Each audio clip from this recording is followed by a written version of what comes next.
Hi guys, welcome to Srinisha vlogs.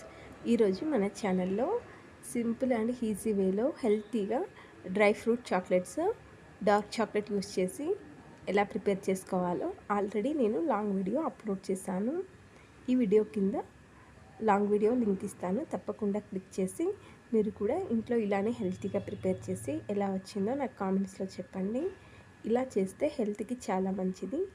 బయట కొని తినే చాక్లెట్స్ కన్నా ఇలా ఇంట్లోనే మనం డార్క్ చాక్లెట్ యూస్ చేసి అలానే డ్రై ఫ్రూట్స్ యూస్ చేసి హెల్తీగా చాక్లెట్స్ ప్రిపేర్ చేసుకోవచ్చు. టేస్ట్ చాలా బాగుంటాయి, పిల్లలు చాలా ఇష్టంగా తింటారు. తప్పకుండా మీరు కూడా ఒకసారి ట్రై చేయండి. ఈ వీడియో మీకు నచ్చినట్లయితే తప్పకుండా మన ఛానల్ని లైక్ చేయండి, షేర్ చేయండి, సబ్స్క్రైబ్ చేయండి. అలానే మరిన్ని టేస్టీ రెసిపీస్ కోసం శ్రీనిషా వ్లాగ్స్ ఛానల్ని తప్పకుండా సబ్స్క్రైబ్ చేసుకోండి.